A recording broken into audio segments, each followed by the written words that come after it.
আহমদ রফিক, তাকে আমরা স্মরণ করি সমাজ বিপ্লবী হিসেবে। এবং তিনি এটা সেই কাজটা, তার জীবনের কাজ ছিল এই সমাজ বিপ্লবের জন্য সাংস্কৃতিক প্রস্তুতিকে উচ্চতরে নিয়ে যাওয়া, সংস্কৃতির কাজে তিনি যুক্ত ছিলেন। এবং এটা তিনি জানতেন যে সামাজিক বিপ্লব সম্ভব হবে না যদি না সাংস্কৃতিক প্রস্তুতি থাকে। ইলা মিত্রের সঙ্গে রফিক ভাইয়ের নৈকট্য কত গভীর ছিল সেটা নানা সময় তার প্রমাণ আমি পেয়েছি।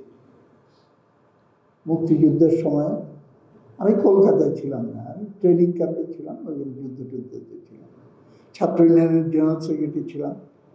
ওর জন্য একবার খালি কলকাতায় যেতে হয়েছিল ছাত্র ইউনিয়নের সেন্ট্রাল কমিটি মিটিং 2 দিনের জন্য। ইলা মিত্রের বাসায় ছিলাম, কারো কথা জিজ্ঞেস করলো না, বলল যে রফিককে চেনা ওখানে ডাক্তার? আমি নামে তো শুনেছি কিন্তু অত তো ভালো পরিচয় নেই। রফিক জব্বার বরকত সালামের মৃত্যুর পরে হাসপাতালে যান। মফিদুর রহমান লালটু